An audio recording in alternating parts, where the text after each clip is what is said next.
محمد صلوات اللهم صل على محمد وآل محمد۔ غرض یہ ہے کہ جو حضرات دام دل میں سکن قدم ہیں اس مشن کی جہاں جہاں پر مدد کر رہے ہیں، ظاہر ہے اسی سے یہ سلسلہ آگے بڑھ رہا ہے اور چل رہا ہے۔ جس قسم کا کسی کا کنٹریبیوشن ہے تو ہم سب کے لیے دعا کرتے ہیں کہ مولا انہیں جزائے خیر عطا فرمائے اور ان کے رزق میں مولا اضافہ فرمائے،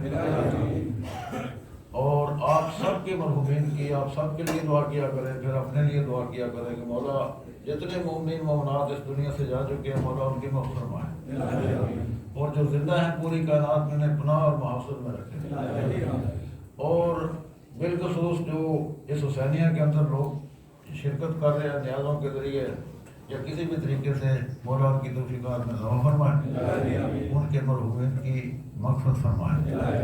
ایک محمد علی صاحب ہیں اور ایک علی رضا صاحب ہیں، ان کے مرحومین کے لیے ایک مرتبہ سورہ فاتحہ 3 مرتبہ سورہ توحید پڑھ کے تو ان کے مرحومین کے روح کو ایصال فرمانا۔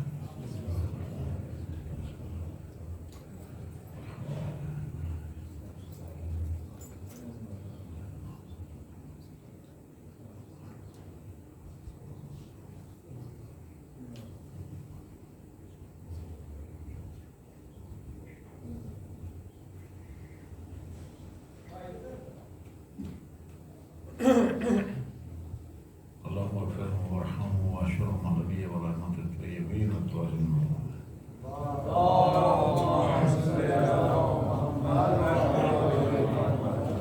نعرہ تکبیر، اللہ اکبر، نعرہ تکبیر، اللہ اکبر، نعرہ رسالت، یا رسول اللہ، نعرہ رسالت، یا رسول اللہ، نعرہ حیدری، یا علی، نعرہ حیدری، یا علی، بابا سے بلند درود پڑھیں۔ اللہم صل علی محمد وآل محمد۔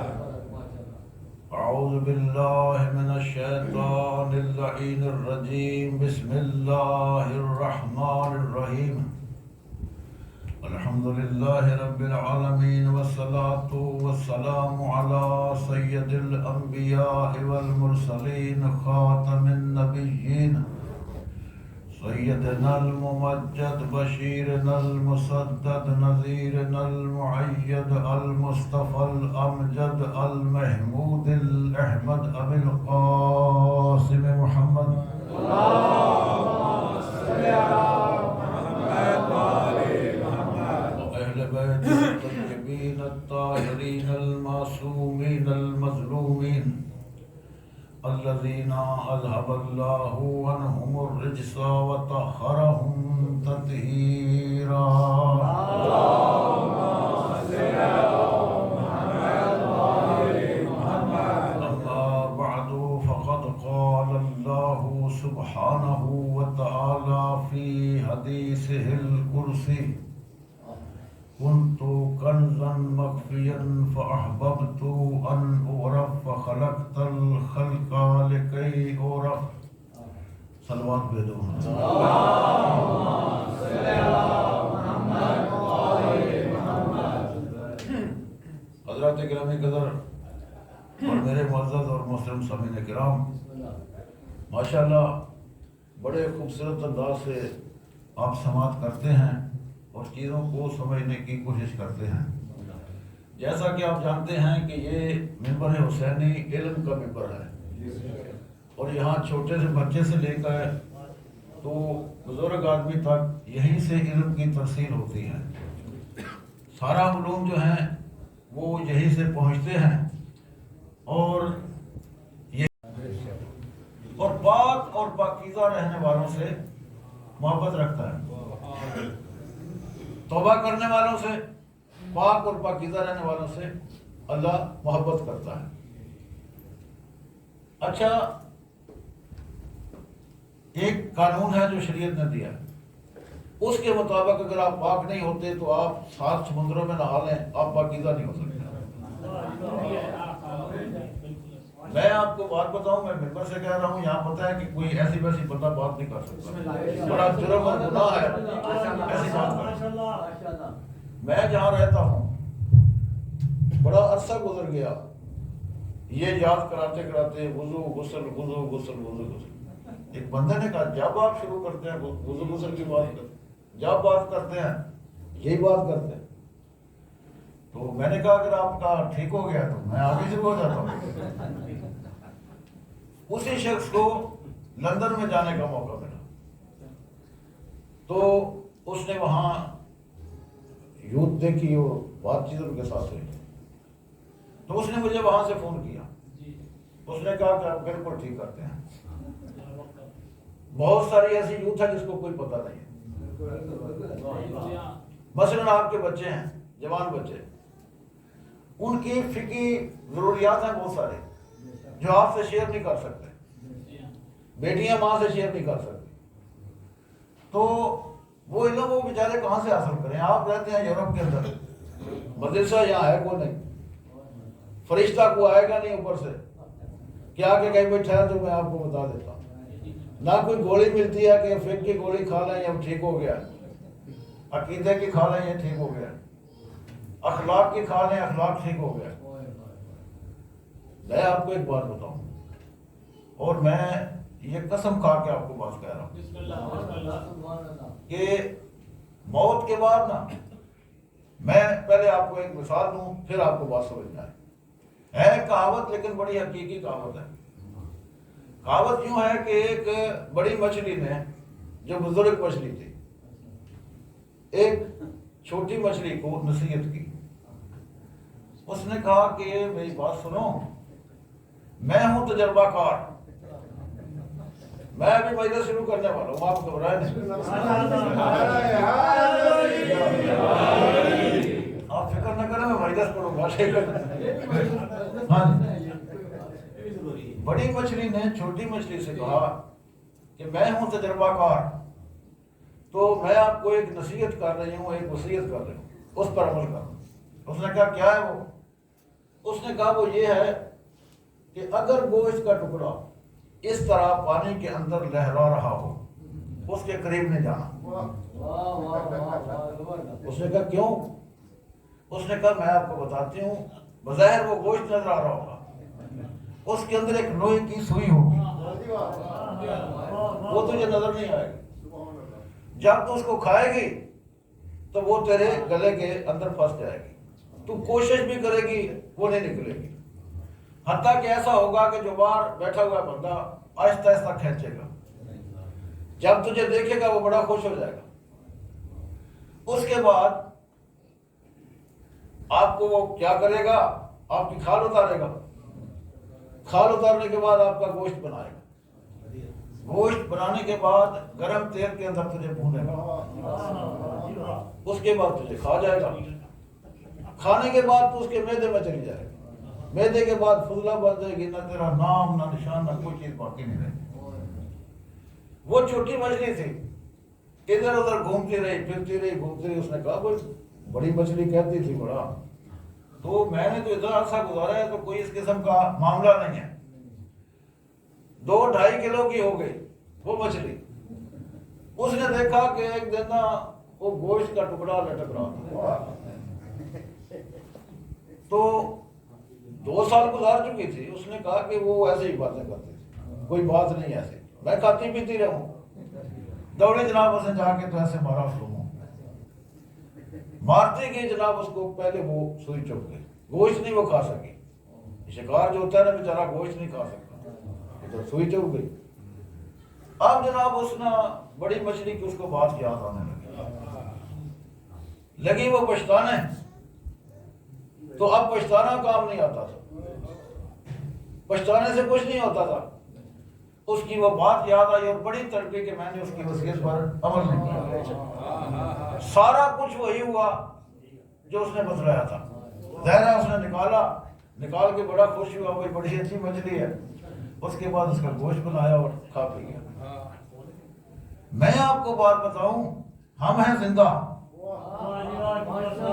موسم بدل رہے ہیں، خوراک چل رہی ہے، ادھر ادھر گھوم پھر رہے ہیں، ہمیں اس مچھلی کی نصیحت کی طرح یہ پتہ نہیں کہ جب موت آئے گی تو کیا ہوگا۔ بندہ کتنی ہی مشکل میں مبتلا کیوں نہ ہو، کوئی جناب اس کی مدد نہیں کر سکتا، بیٹے بیٹیاں کوئی مدد نہیں کر سکتے، دنیا کی کوئی طاقت اس کی مدد نہیں کر سکتی۔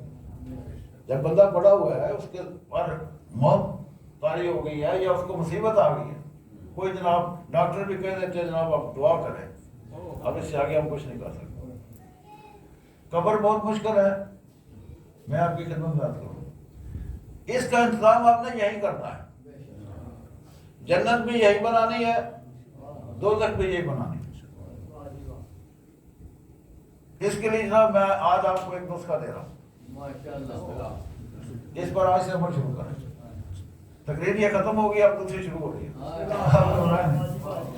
یہ آپ کو تھوڑا سا ٹائم دیا، اگر آپ چاہیں گے تو میں انشاءاللہ آپ اس پر جو ہے نا سیر اصل گفتگو کروں گا تاکہ آپ بہت کچھ نالج آ سکتا۔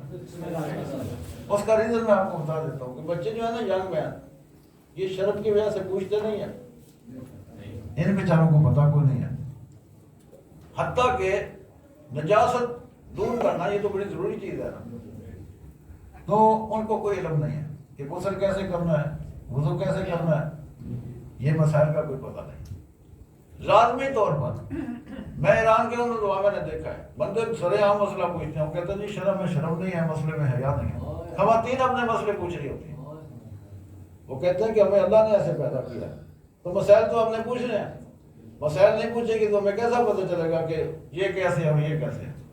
کھڑی ہو کے جناب اپنے مسائل پوچھ لیتی ہیں۔ تو یہاں ایک شرم بھی ہے، اگر کوئی آپ حج پر گئے ہوئے ہیں نا تو کوئی واقعہ حادثہ کوئی ہو گیا آپ کے ساتھ، تو ہمارے پاکستان سے اگر تعلق رکھتا ہے تو کبھی نہیں پوچھے گا کہ میرے ساتھ کوئی ایپل ہو گیا، کوئی واقعہ ہو گیا، آج سارا خراب کر لے گا، شرم کی وجہ سے وہ مسئلہ نہیں پوچھے گا۔ اس بات میں وہ شرم کرے گا، ویسے نہیں۔ اگر کسی اور ملک کا ہے تو اسے ہوگا یار یہ خرابی ہوگی، مجھے پوچھنا چاہیے، اس طرح سے وہ پوچھ کے۔ تو کبھی ایسا بھی ہوتا ہے کہ ہمارے لوگ حج کرنے جاتے ہیں، آج بڑی عظیم عبادت ہے، بندہ ایسے ہے جیسے ابھی پیدا ہوا ہے، جب حج کر کے واپس آتا ہے تو وہ جو ہے وہ ہزاروں پاؤنڈ کے یا ہزاروں یورو کے مقروض ہو کے اللہ کے واپس آ جاتا ہے، اتنی مسٹیکس کر لیتے ہیں، اس کا کفارہ، اس کا کفارہ، اس کا کفارہ، رہا گھر آ کے خوش ہے جی میں تو حج کر کے آ گیا، بغیر پڑھے لکھے حج کرنا، سمجھ گئے؟ نسخہ آپ کی خدمت میں عرض ہے، قرآن مجید کی آیت ہے، سمجھے کہ ایک اعلان ہے، الحسنات یذہبن السیئات، نیکیاں گناہوں کو کھا جاتی ہیں۔ نیکی چاہے چھوٹی ساری ہو نا، چھوٹی نہیں ہوتی، نیکی نیکی ہوتی ہے۔ آپ روزانہ، یہ میری بات پلے باندھ لے اس مچھلی کی طرح، روزانہ جناب صبح اٹھ کے شام تک حساب لگایا کریں کہ میں نے نیکیاں آج کتنی حاصل کی ہیں۔ بعض اوقات ایسا ہوتا ہے کہ ایک بات کریں ساری نیکیاں جو ہے ختم ہو جاتی ہیں۔ مثلا آپ کسی نے کسی کی بے احترامی کر دی، بعض لوگ کیا آتا ہے منہ سے پھوش نکالتے رہتے ہیں، بات بات پہ گالی دیتے ہیں، یہ بڑی خطرناک چیزیں ہیں، یہ ممبر سے بیان ہونی چاہیے، اس میں آپ کو شرم نہیں، آپ کو ریکویسٹ کرنی چاہیے جناب آج فقہ فلاں تعلق پر ہو گئے، ہمیں خوشی ہو کہ ماشاءاللہ کتنے لوگ اچھے ہیں سمجھدار کہ آپ کے سوال کی وجہ سے حضور سے نا مدینہ شریف میں جو اراؤنڈ لوگ تھے وہ سوال نہیں پوچھتے تھے، باہر سے لوگ آتے تھے گاؤں سے، وہ آ کے سوال پوچھتے تھے تو انہیں بھی پتہ چل جاتا تھا۔ سوال ایک بندہ پوچھتا ہے اور دیکھیے وہ میڈیا کی ذرا کہاں کہاں پہنچ رہا ہے، تو کتنے بندوں کو اس کا علم ہو جاتا ہے ایک سوال کی وجہ سے۔ تو بھائی یہ چیزیں بڑی ضروری ہیں، بہت ضروری ہیں، اور یہ آپ سے بڑی ہمدردی ہے جب میں بات کر رہا ہوں، ورنہ کوئی مولوی یہ نہیں چاہتا کہ ممبر پر اس کی تقریر خراب ہو جائے یا بندے جو ہیں وہ چپ کر کے سے بیٹھ رہے جیسے آپ بیٹھے ہوئے۔ تو میری کوشش ہے کہ تھوڑی تھوڑی باتیں جو ہیں، آپ بھائی ہیں، پیار ہے آپ سے، محبت ہے، تو کچھ چیزیں ایسی بھی آپ کو مل جائیں کہ آپ جانے کے بعد یہ کہیں کہ یہ چیز ہمیں مل گئی تھی محرم میں، کیونکہ یہیں سے ملے گی، اور کوئی مدرسہ نہیں ہے، کوئی سکول نہیں ہے، یہی آپ نے انتظام کیا ہے، تو یہاں سے آپ سارا کوئی ڈیمانڈ کریں جی ہمیں یہ چاہیے ہمیں یہ چاہیے بھائی، ہم کس لیے ہیں آپ کی خدمت میں؟ آپ کہیں جی ہماری ہیلپ کریں اس معاملے میں، اس معاملے میں، تو یہ ہونا چاہیے۔ ایک صلوات پڑھ لیں بلند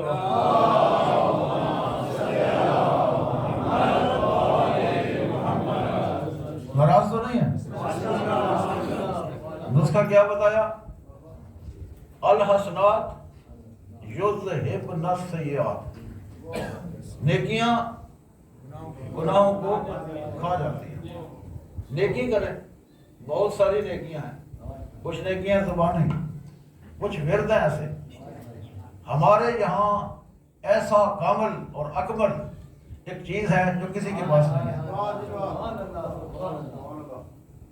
چھوٹی ساری تحریر ہے جو کسی اور کے پاس نہیں ہے، ان کو پتہ ہی نہیں ہے کہ یہ کیا ہے۔ میں بڑی ذمہ سے عرض کر رہا ہوں، وہ ہے جناب اللہم صلی علی محمد وعلی محمد۔ کتنا ٹائم لگا جی؟ تھوڑا سا ٹائم لگا، یہ کسی کے پاس نہیں ہے۔ آپ درود پڑھتے ہیں، یہ میں ضمن بات آگے تو آپ کی خدمت میں عرض کر دوں، آیت پڑھیں، اعوذ باللہ من الشیطان الرجیم، بسم اللہ الرحمن الرحیم، ان اللہ و ملائکتہ یصلون علی النبی، ماشاءاللہ، یا ایھا الذین آمنوا صلوا علیہ وسلموا تسلیما، اللہم صل علی محمد وآل محمد۔ بہت ذمہ داری سے بات کر رہا ہوں، یہ وہ درود ہے، اللہ فرما رہا ہے کہ اللہ درود پڑھتا ہے، اس کے ملائکہ پڑھتے ہیں۔ اے ایمان والو تم بھی درود بھیجو، کس پر بھیجو؟ آگے ہے ان نبی، بس اور کوئی اس میں شامل نہیں ہے ادھر ادھر سے، ان نبی کا لفظ ہے۔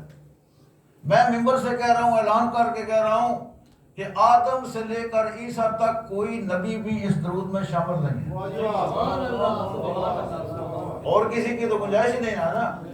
آدم سے لے کے عیسیٰ تک کوئی نبی اس درود کے اندر شامل نہیں ہے، چونکہ لفظ ہے ان نبی۔ درود پڑھنا، لوگوں نے درود پڑھا، صحابہ کرام نے، اللہم صلی علی محمد، حضور نے فرمایا کہ مجھ پر دم کٹا درود نہ پڑھو۔ پھر انہوں نے پوچھا یا رسول اللہ کیف نصلی علیک، کیسے ہم درود پڑھیں، بتائیں آپ ہی۔ انہوں نے فرمایا اللہم صلی علی محمد و آل محمد۔ آل کا نام کیوں لیا؟ کہ حضور آل سے ہیں اور آل ان سے ہیں۔ حقیقت محمدیہ مکمل نہیں ہو سکتی جب تک یہ 14 ہستیاں شامل نہ ہوں۔ تو یہ میں اس لیے کہہ رہا ہوں کہ یہ آپ پڑھتے ہیں، آپ کو پتہ ہے، آپ کو معرفت ہے کہ انہی ہستیوں پر درود ہے، اور درود بہت بڑی عبادت ہے۔ میں ایک کتاب پڑھ رہا تھا تو پڑھتے پڑھتے ایک بڑی قیمتی بات ہے کہ بندے کو پتہ چل گیا کہ میری 2 منٹ میں یا 10 منٹ میں موت ہونے والی ہے، پتہ لگ بھی جاتا ہے۔ تو لکھا ہوا تھا کہ وہ کون سا عمل سر انجام دے، 10 منٹ میں بندہ کیا کر سکتا ہے، اس کو بتا دیا کہ 10 منٹ میں تیری موت آ رہی۔ تو اس کے بارے میں یہ لکھا ہوا تھا کہ درود پڑھے، موت کا پتہ چل گیا نا تو درود پڑھتا جائے، چونکہ درود کے اندر ہی ایک راز ہے کہ جو شاید ہماری بخشش کا ذریعہ بن جائے۔ ایک بلند آواز سے درود پڑھنا ہے۔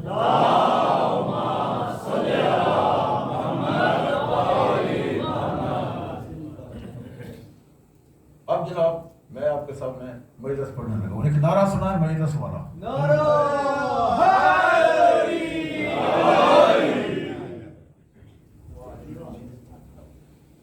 آیت ہے بسم اللہ الرحمن الرحیم، انما یرید اللہ لیذھب عنکم الرجس اہل البیت ویطہرکم تطہیرا۔ اللہم صل علی محمد وآل محمد۔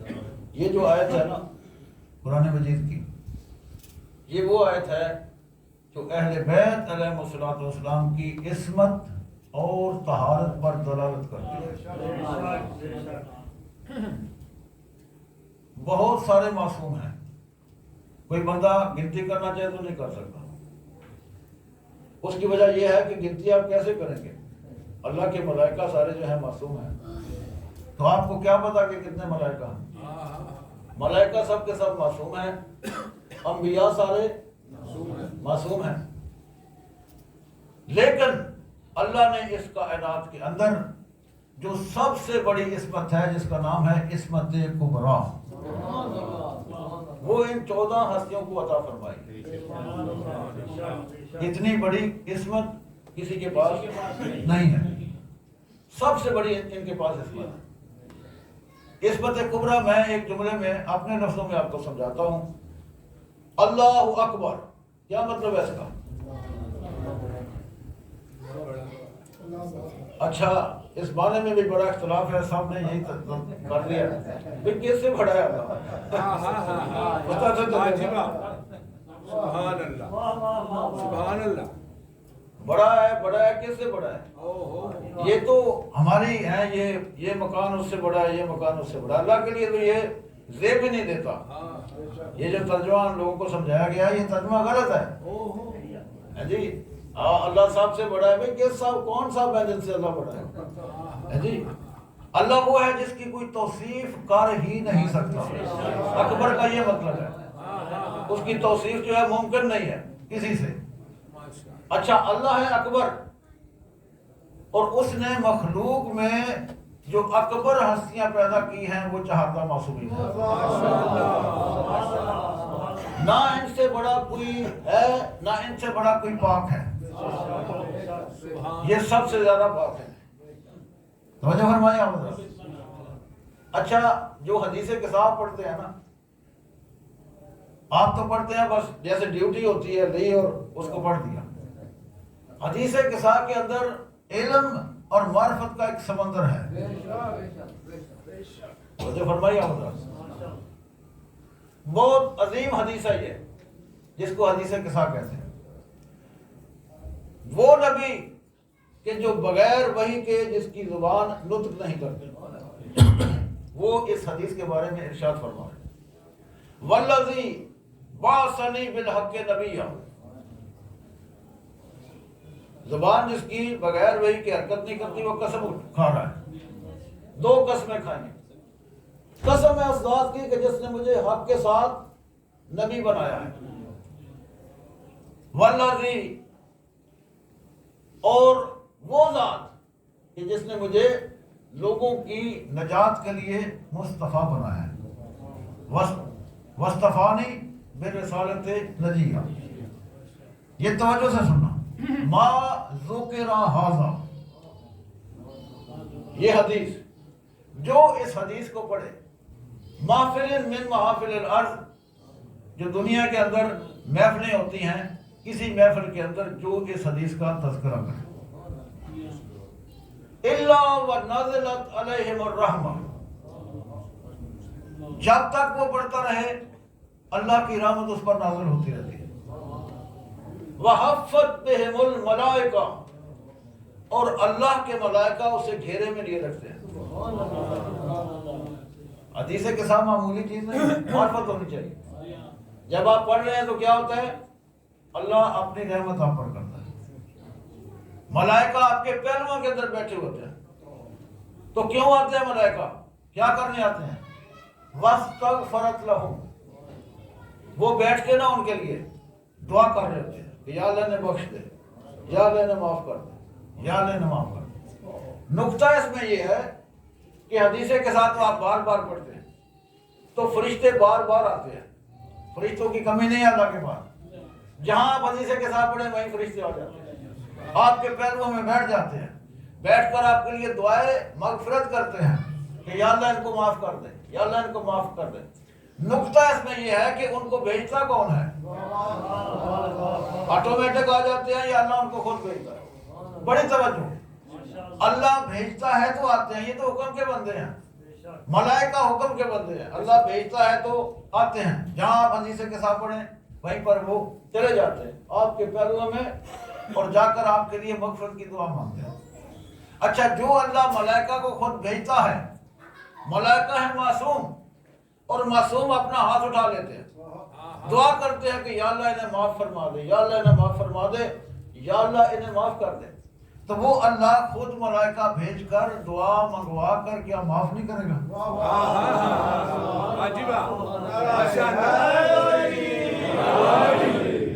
کتنی بڑی عظمت ہے حدیث قصا کی. آپ کیا جانیں کہ حدیث کیا ہے، حدیث قصا کیا چیز ہے؟ لو جناب آپ میری طرف دیکھتے رہیں تو اور پیچھے تک لو، میں آپ کے دماغ میں ایک خوبصورت تصویر بنا رہا ہوں اور دیکھیں اتنے میں بن جائے گی. ٹھیک ہے، آپ تصور میں لائیں مسجد نبوی آ گئی. جنہوں نے جا کے زیارت کی ہے وہ خوش نصیب ہیں، جنہوں نے نہیں کی انہوں نے فوٹو ضرور دیکھی ہوگی. دیکھیے نا فوٹو، وہ جو مسجد نبوی ہے اس کے اندر جو ہے حضور کا بھی گھر تھا، وہیں جناب سیدہ کا بھی گھر تھا، اسی مسجد کے اندر.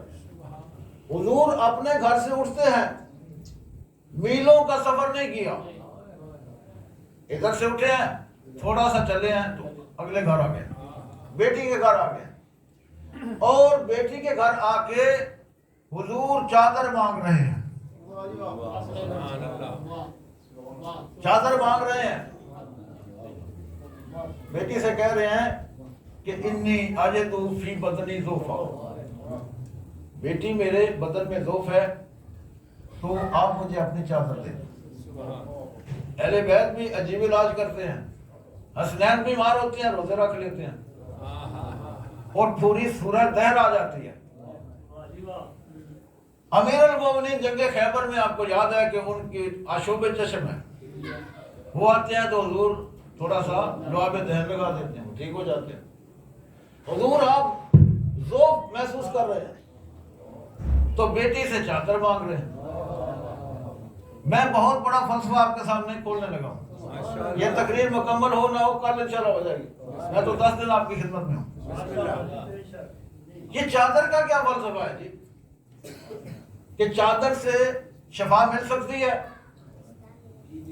جناب فاطمہ زہرا کی چادر سے مانگ جو رہے ہیں کہ میرے بدن میں ضعف ہے، اپنی چادر مجھے دے. سوال یہ ہے کہ کیا جو بی بی نے چادر دی ہے اس سے شفا مل سکتی ہے؟ بالکل مل سکتی ہے. اور اب مجھے کہنے دیں کہ جس کی چادر سے نبی اعظم کو شفا مل جائے اس بی بی کو فاطمہ زہرا کہتے ہیں. اچھا ذرا تھوڑا سا سوچیں کہ نبی کے پاس تو بھائی بڑی چادریں ہیں. یا ایھا المزمل یا ایھا المدثر، اے چادر اوڑھنے والے، اے چادر میں لپٹے ہوئے. حضور کے پاس اپنی بھی چادریں ہیں اور جس گھر سے آ رہے ہیں وہاں تو کافی ساری چادریں ہیں، وہاں سے چادر کیوں نہیں دی؟ میرے ساتھ بولیں گے تو انشاءاللہ معراج کریں گے. وہاں سے چادر کیوں نہیں مانگی؟ بیٹی سے آ کے مانگی. اس کی وجہ میں آپ کو بتاتا ہوں. بیٹی سے کیوں مانگی ہے، ان سے کیوں نہیں مانگی؟ ان سے اس لیے نہیں مانگی کہ ان کی چادر شفا نہیں دے سکتی تھی. یہ سادہ لفظوں میں ترجمہ ہے. اگر شفا دے سکتی ہوتی تو پیغمبر کو بیٹی کے گھر آنے کی ضرورت ہی نہیں تھی. یہیں سے پتا چل گیا کہ ان کی چادر میں شفا نہیں تھی، ہوتی تو یہاں آتے ہی نہ چادر کے لیے. اور اس کی کوئی دلیل بھی ہے، کوئی پروف بھی ہے کہ چادر سے شفا مل سکتی ہے. بہت سارا موضوع ہے میرے سامنے جس کو میں کھولنے لگا ہوں. اچھا، چادر سے شفا مل سکتی ہے، اس کو میں پروف کرنے لگا ہوں قرآن مجید سے. آپ جانتے ہیں 2 نبی تھے، ایک کا نام ہے حضرت یعقوب، ایک ان کے بیٹے سے ان کا نام ہے جناب یوسف. دونوں میں جدائی ہو گئی اور جدائی کی وجہ سے جناب یعقوب اتنا روئے آنکھیں سفید ہو گئی، بینائی ہی ختم ہو گئی. اب توجہ کرنا میری طرف، بینائی ختم ہو گئی ہے. یوسف نبی ہے مصر میں بیٹھے ہوئے. اب میں کچھ باتیں کر لگا ہوں ادھر ادھر کی، ذرا سنبھل کے سننا، ادھر ادھر نہ چلے جانا. مصر کے اندر تشریف فرما ہے یوسف نبی، اور وہاں بیٹھ کر یعنی دعا نہیں کر رہے ہیں، کہ یا اللہ میرے بابے کو شفا دے. سبحان اللہ. مسلح پر کھڑے ہو کے دعا نہیں کر رہے. بینائی گئی ہے نا, کسی حکیم کے پاس نہیں گئے کہ کوئی یار دوائی دے دے. میرا بابا جو ہے میری وجہ سے, میرے فراق کی وجہ سے اس کی آنکھیں جو ہیں وہ چلی گئی, بینائی چلی گئی ہے. کیا کرتے ہیں؟ پڑھیے قرآن. لائیے ممبر پر میں آپ کو دکھاؤں. فرما رہے ہیں اذهبوا بقمیصی ھذا, بے شک عجیب. سبحان اللہ. یہ میرا کرتا لے جاؤ. آپ کو بتاؤں شفا کا فلسفہ عجیب. ہے جی. آپ پر بہت سارے اعتراض ہوتے ہیں, وہ بھی آج ہی بھی ختم ہو جائیں گے. سبحان تو دلیل اللہ. دیں. سمجھے نا. اذهبوا بقمیصی ھذا, اس قمیص کی نسبت ہے جناب یوسف کے ساتھ. اذهبوا بقمیصی ھذا فَأَلْقُوهُ عَلَى وَجْهِ أَبِي, اور جا کر اس کو میرے بابا کے چہرہ پر ڈال دیں.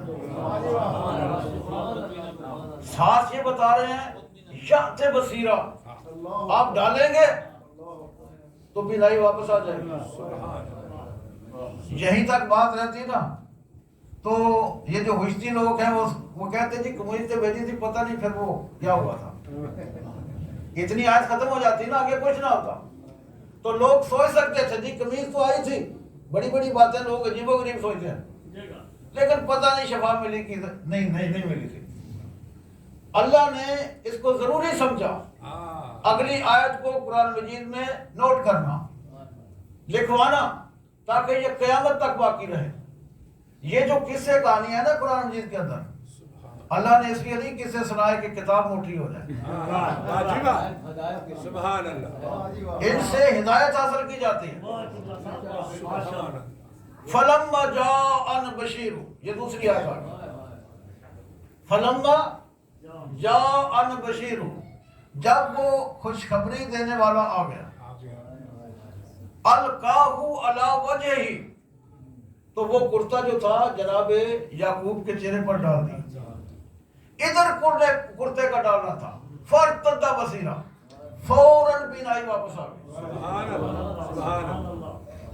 مجھے فرمائیے بھائی, اگر بیٹا ہے یوسف, اگر بیٹے کے کرتے سے اس کے باپ کی گئی ہوئی بینائی واپس آ سکتی ہے, تو بیٹی کی چادر سے روف کیوں نہیں ٹھیک ہو سکتا؟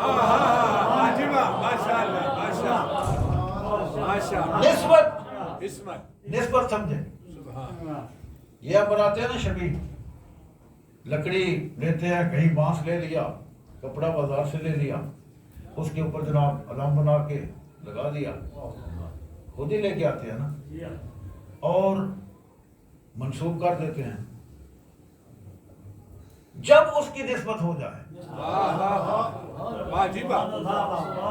احترام نسبت کا ہے, پوجا نہیں کرتے کسی شبیہ کی.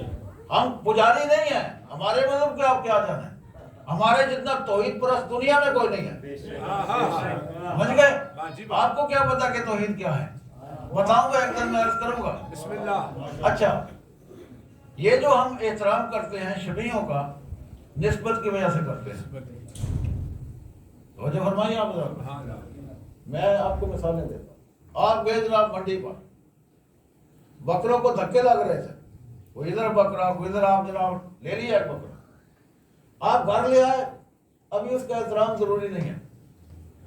جو ہی آپ نیت کرتے گئے کہ یہ میرا قربانی کا بکرا ہے, اب کسی مسجد میں چلے جائیں, اسے کہیں کہ اس کا احترام ضروری ہے یا نہیں ہے.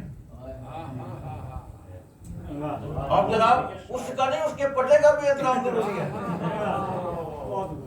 کیوں؟ نسبت کی وجہ سے. اچھا, اور مثال دیتا ہوں اس سے زیادہ بہتر اور قریب. آپ کی کوئی زمین کا ٹکڑا ہے, آپ وہاں مویشی باندھتے ہیں, آپ کے دل میں خیال آیا کہ مر جانا ہے, کوئی اللہ کا گھر بنا دینا چاہیے. آپ نے جناب اس جگہ پہ نہ مستری لگا دی اور کہا کہ یہ میں نے مسجد کو دے دیا. دنیا بھر کے کسی 73 فرقوں کے کسی مولوی کے پاس چلے جائیں, یعنی یہ مستری لگا ہوا ہے, مسجد میں نے بنا دی, نیت کر دیا یہ مسجد ہے. اب جناب جگہ وہی ہے جو پہلے تھی, صرف آپ نے نیت کر دی, منسوب ہو گئی اللہ کے گھر کے ساتھ. اب اس کے سارے قانون بدل گئے. سبحان اب آپ اس طرح نہیں آپ اس کے اندر جا سکتے. واجب مسجد کا بڑا احترام ہے, اللہ کا گھر ہے, وہاں یا آپ نماز پڑھیں گے یا دعا مانگیں گے یا قرآن کی تلاوت کریں گے. بڑا احترام ہے. جاتے ہوئے دایاں قدم, نکلتے ہوئے بایاں قدم, سمجھ گئے. اگر نجس ہو جائے تو آپ پر واجب ہے کہ اس کو آپ پاک کریں. کس وجہ سے؟ نسبت کی وجہ سے. جو چیز منسوب ہو جائے نسبت کی وجہ سے اس کا احترام ہوتا ہے. تو جو کچھ ہم کرتے ہیں وہ نسبت کی وجہ سے کرتے ہیں. ایک صلوات پڑھ لے برادر.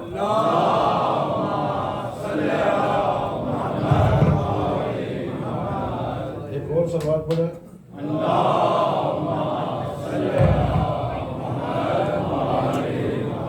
جلدی نقشہ کھینچ دیتا ہے.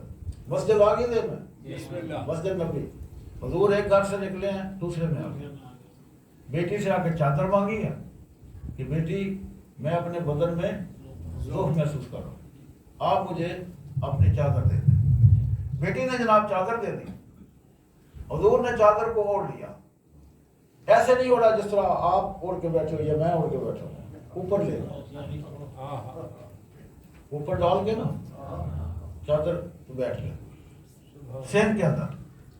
اب بڑی توجہ رکھنا. حدیث کے صاحب بتاؤ کہ اس کے کتنی گہرائیاں ہیں اس کے اندر. امام حسن صاحب سے پہلے آئے, پھر امام حسین آئے, پھر مولے کا اعلان. جلدی جلدی آگے بڑھ. ایک مشترک حقیقت کا اعلان کیا کہ ہم خوشبو سونگھ رہے ہیں. ہر ایک نے کہا کہ میں خوشبو سونگھ رہا ہوں. امام حسن نے بھی کہا, امام حسین نے وہی جملہ دہرایا, امام علی علیہ السلام نے وہی جملہ دہرایا. امام علی نے کہا کہ میرے بھائی کی خوشبو آ رہی ہے, انہوں نے کہا کہ ہمارے جات نانا کی خوشبو آ رہی ہے. تینوں نے خوشبو کا اعلان کیا. اچھا, جو حضور کے پاس بیٹھتے تھے گھٹنے سے گھٹنا ملا کے, طول تاریخ میں انہوں نے یہ اعلان نہیں کیا کہ ہم نے نبی کی اس خوشبو کو سونگا. نہیں آپ دیکھ لیں تو مجھے دکھا دینا. کسی نے کیا ہی نہیں. پیغمبر اسلام میں دو قسم کی خوشبو آتی تھی. ایک وہ خوشبو تھی جسے جناب کافر بھی سونگتے تھے, انہیں پتہ چل جاتا تھا کہ حضور یہاں سے گزرے ہیں. ایک خوشبو نبوت تھی. کبھی کسی نے دعویٰ نہیں کیا کہ میں نے خوشبو نبوت کو سونگا, یا وہ اس طرح کی ہوتی ہیں. تو پھر تمہیں پتہ نہ چل گیا کہ جن کو خوشبو نہیں آتی پاس بیٹھ کر وہ اور ہوتے ہیں.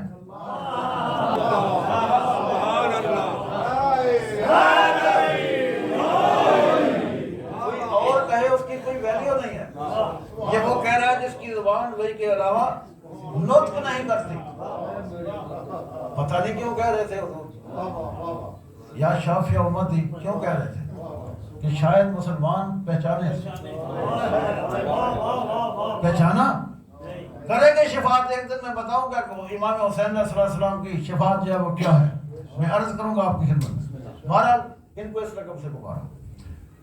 اس کا لقب بھی جو ہے, اس لقب کا تعلق آخرت کے ساتھ ہے, ٹھیک ہے نا, اور اس کا بھی تعلق آخرت کے ساتھ, اور اس کا تعلق بھی شفاعت کا بھی آخرت کے ساتھ. اس کے بعد آگے بھائی امیر المومنین علی ابن ابی طالب, انہوں نے جب سلام کیا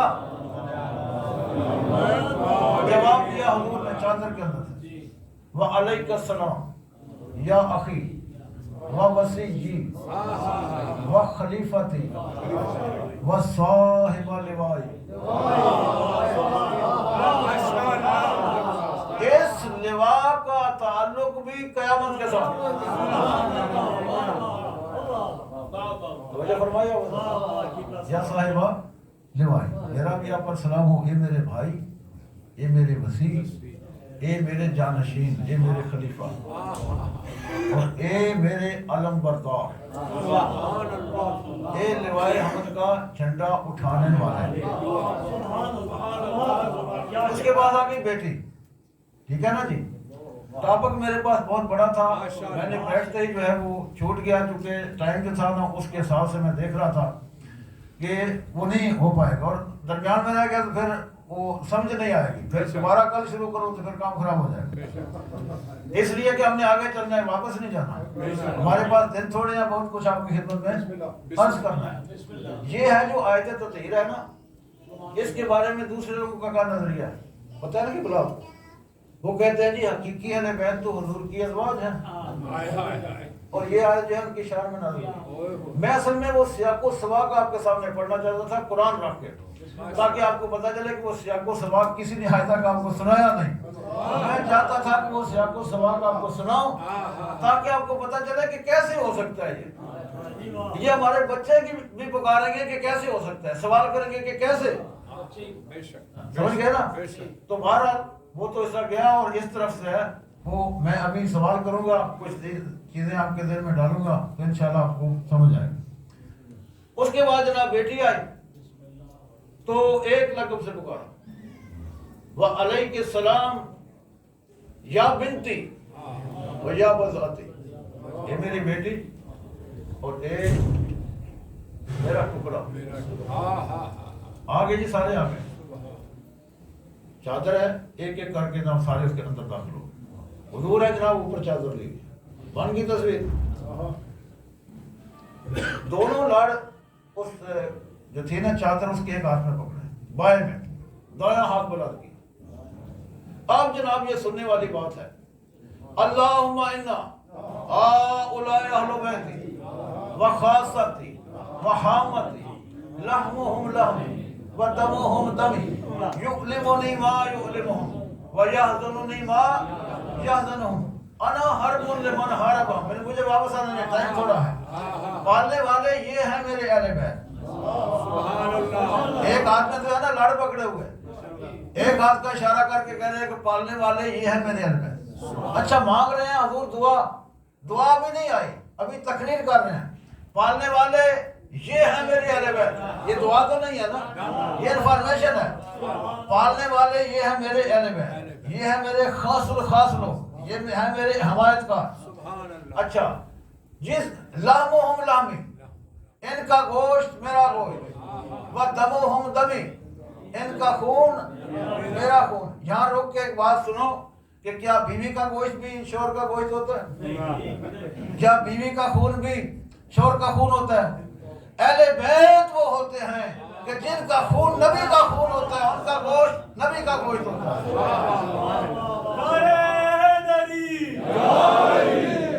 اچھا پہلے تو کہہ رہے تھے جس نے ان کو ستایا اس نے مجھے ستایا، جس نے ان کو حزن پہنچایا اس نے مجھے حزن پہنچایا۔ یہاں پہنچ کے نبی کی ٹون بدل گئی، بیٹھے بیٹھے ٹون بدل گئی اور فرمایا انا حربن لمن حاربکم۔ پہلے کہہ رہے تھے جس نے ان کو ستایا اس نے مجھے ستایا، میں کروں گا جنگ اس کے ساتھ جو ان کے ساتھ جنگ کرے گا۔ انا حربن لمن حاربکم وسلم لمن صالحہم، میری صلح ہوگی اس کے ساتھ جس کی ان کے ساتھ صلح ہوگی، وعدو لمن عادہم، میں اس کا دشمن ہوں گا جو ان کا دشمن ہوگا، ومحب لمن احبہم، میں اس کا دوست ہوں گا جو ان کے ساتھ محبت کرے۔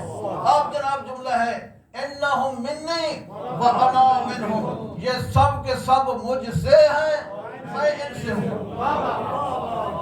اچھا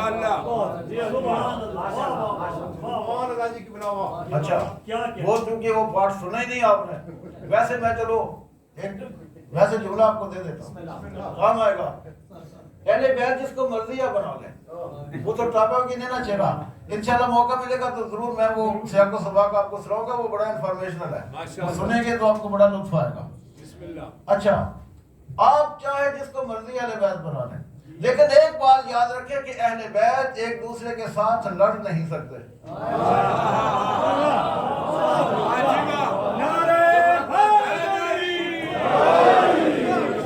بہت بڑا کویسچن ہے کہ جس کو مرضی آپ بنا لیں، ہم نہیں کہتے آپ کی مرضی ہے جس کو مرضی ہے بنا لیں، لیکن جس کو بنائے وہ آپس میں لڑ نہیں سکتے، اس لیے کہ لڑیں گے تو حضور کس کے ساتھ ہوں گے؟ حضور تو اعلان کر رہے ہیں انا حربن لمن حاربہم۔ اچھا اب ہمیں کیا معلوم ہے؟ تاریخ پڑھیں، کون ہے جو امام حسن سے لڑا؟ کون ہے جو فاطمہ زہرا سے لڑا؟ کون ہے جو ہمارے امام علی علیہ السلام سے لڑا؟ جو لڑے ہیں، کون ہے جو حسین کے ساتھ لڑا؟ جو لڑے ہیں حضور کی اس کے ساتھ جنگ ہے۔ آپ جناب دیکھیں، اب دعا شروع ہوئی تھی، فجل صلواتک و برکاتک و رحمتک و غفرانک و رضوانک علیہ و علیہم۔ اے پالنے والے، اپنی صلوات، اپنی برکات، اپنی رحمت، اپنی مغفرت، اپنا رضوان مجھ پر بھیج اور ان پر بھیج۔ یہ جملہ توجہ سننا، میں بھی ختم کر لوں۔ وَأَذْهِبْ عَنْهُمُ الرِّجْسَ وَطَهِّرْهُمْ تَطْهِيرًا۔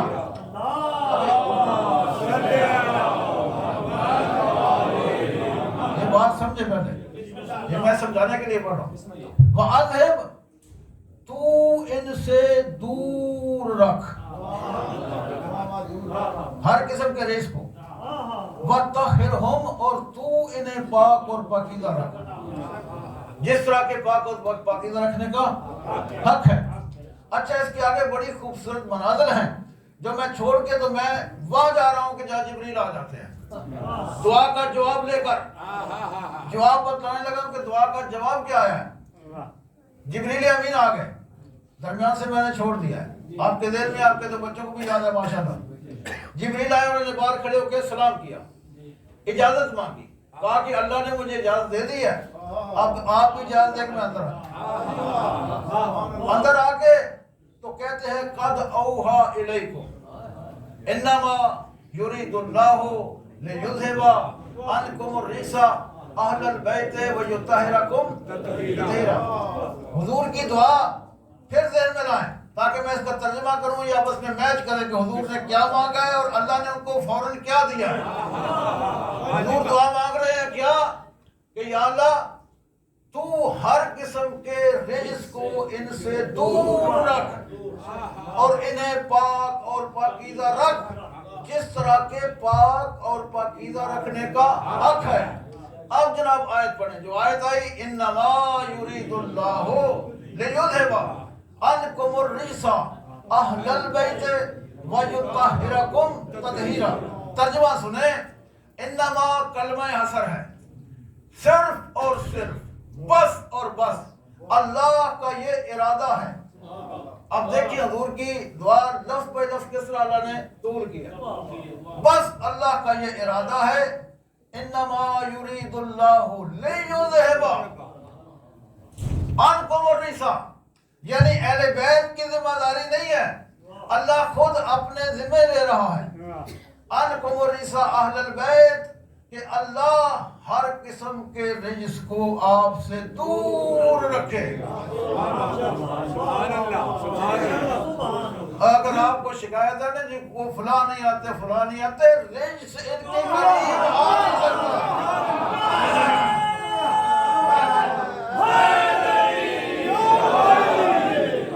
وہ کبھی بھی نہیں آ سکتا۔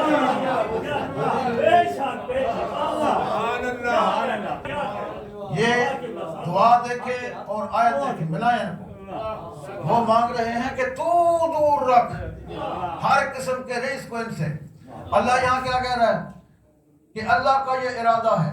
جاگ رہے ہو تو ایک جملہ دے دوں، اللہ جب اس کائنات کو خلق کرتا ہے تو کن کہتا ہے تو خلق ہو جاتی ہے، جب ان کی طہارت کا معاملہ آتا ہے ارادہ کرتا ہے۔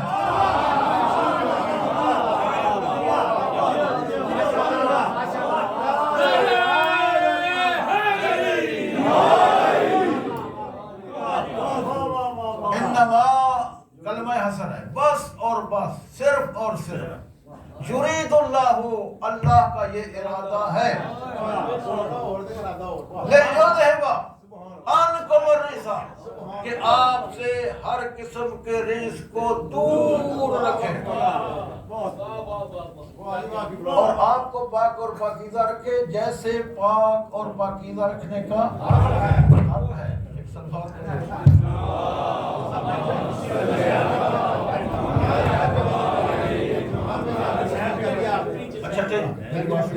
میری بات سنیں، کل آپ تیاری کر کے آئے، وقت پر آئے، ٹائم پر آئے، نہیں آپ آئے ویسے ماشاءاللہ سارے اذان سے بتایا جائے کہ وقت پر آئے، تو انشاءاللہ وقت پر آئیں گے تو بہت کچھ جو ہے وہ آپ کو ملے گا یہاں تو روحانی غذا ملتی ہے بھائی، ٹھیک ہے نا؟ بس اہل بیت کی شان جو ہے بہت بڑی ہے، دو تین جملے سن لیں، وہ یہ ہے جناب کہ جو فضیلت، جو شرف، جو عزت، جو مقام اللہ نے اہل بیت علیہ السلام کو عطا کیا ہے، ہم انسان جن کا محدود دن ہے کبھی بھی جتنا مرضی کوئی نواز کر ان کو درک نہیں کر سکتے، ہمارے دماغ سے بہت بلند ہے، ایک حد ہے، ہم یہاں ایک بندہ یہاں چلا گیا، یہاں چلا گیا، جو ان کا اصل مقام جو اللہ نے، عقیدہ ہمارا کیا ہونا چاہیے؟ عقیدہ بھی ساتھ ساتھ چلے نا، عقیدہ ہمارا یہ ہے کہ اللہ نے جو شرف، جو عزت، جو مقام، جو عظمت ان ہستیوں کو عطا کی ہے، میرا ایمان وہی ہے جو کچھ اللہ نے ان کو عطا کیا، میرا دماغ وہاں تک جائے نہ جائے، وہ جا سکتا بھی نہیں، وہ نہیں جا سکتا، لیکن میرا ایمان یہ ہے کہ اللہ نے جو کچھ عطا کیا ہے نا، میں وہی مانتا ہوں، میں وہی مانتا ہوں، ٹھیک ہے؟ ان کی عزت بہت بڑی عزت ہے، جتنا ان کی عزت کو جانتا ہے نا اتنا ان کے مصائب پر ہوتا ہے، اتنا ہی ان کے مصائب پر رونا آتا ہے، جتنے یہ عزت دار ہیں اتنے بڑے مظلوم ہیں۔ اچھا، جو ان پر ظلم ہوا ہے وہ آپ دیکھ لیں تاریخ میں کہ اتنا ظلم کوئی برداشت کر ہی نہیں سکتا، کسی میں ہمت نہیں ہے، یہ اہل بیت علیہ السلام ہے۔ دیکھو جو صبر ہے نا، صبر بھی مخلوق ہے، اس کی ایک سٹیٹ ہے، حدود اربع ہے، اہل بیت کے چھوٹے چھوٹے بچوں نے اس حدود اربع پر چل کر بتایا کہ اس سے آگے صبر کی کوئی حد نہیں، صاحب اولاد جو بیٹھے ہیں، میری بہنیں اور بھائی جن کے بچے ہیں چھوٹے چھوٹے، وہ ذرا سوچے کہ امیر مسلم بہت بڑی شخصیت ہے بنی ہاشم کی، بہت بڑی شخصیت، میں عرض کروں گا، وہ دو بچے اپنے چھوٹے چھوٹے ساتھ لیں، شیخ صدوق نے یہ لکھا ہے کہ جب عشاء کا وقت ہو گیا، پبلک نکلی جناب چھوڑ کے جناب مسلم کو، تو وہ بچے چھوٹے چھوٹے گم ہو گئے، اس کے بعد ملے نہیں، میں نے یہیں پڑھا نہیں، کسی سے سنا ہے، یہ سنی بات وہی بتا کہ جناب مسلم نے اپنے بچوں کو ساتھ لیا اور ایک شرح تھا، قاضی شرح، اس کے پاس لے گئے اور اسے کہا کہ میرے ان بچوں کو امان دے دو، اس نے کہا میں امان نہیں دے سکتا، انہوں نے کہا کہ علی کہ آپ پر بڑے احسان ہے، ان کو امان دے دیں، جو جملہ دل کو کھا جاتا ہے وہ یہ ہے، اس نے کہا میں امان نہیں دے سکتا، آپ نے فرمایا تو امان نہیں نہ دے سکتا، ان کا اتنی دیر ہاتھ پکڑے رہا کہ میں یہ مڑ جاؤں،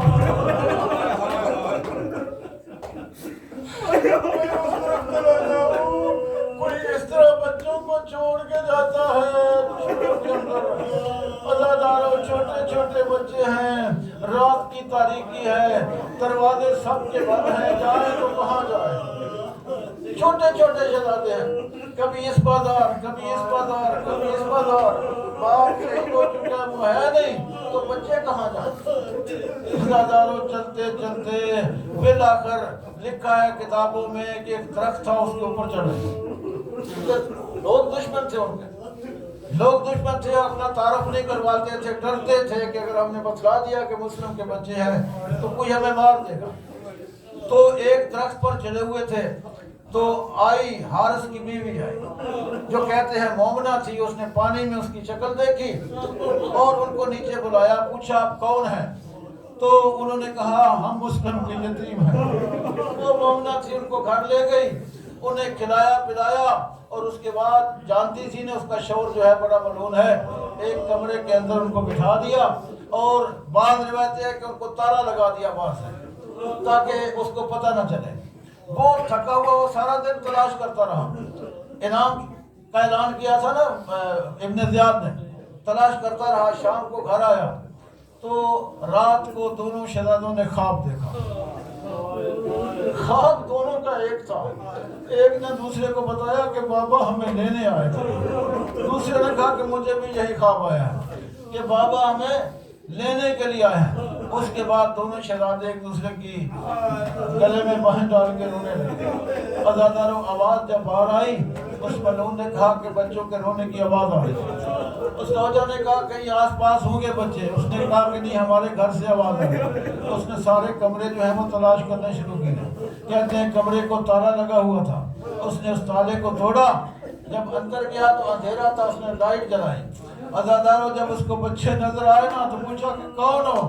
تو انہوں نے کہا کہ انہوں نے ہمیں کھانا کھلایا ہے اور یہ شاید مومن ہیں. انہوں نے کہا کہ ہم امیر مسلم کے یتیم بچے ہیں. اس ملعون کے سیدھے ہاتھ اس کی زلفوں پر گئے. ساری کتابوں میں لکھا ہے کہ اس نے بچوں کو تمانچے مارے. تمانچے مار مار کے چھوٹے سے بچوں کو ستون کے ساتھ باندھ دیا. عزاداروں جب صبح ہوئی تو انہیں لے کے چلا. ساتھ اپنا غلام لیا. ایک اس کا بیٹا تھا. وہاں دریا فرات کے کنارے جا کر اس نے غلام سے کہا کہ جا ان کو شہید کر دے, ان کو قتل کر دے. غلام تلوار لے کر آیا.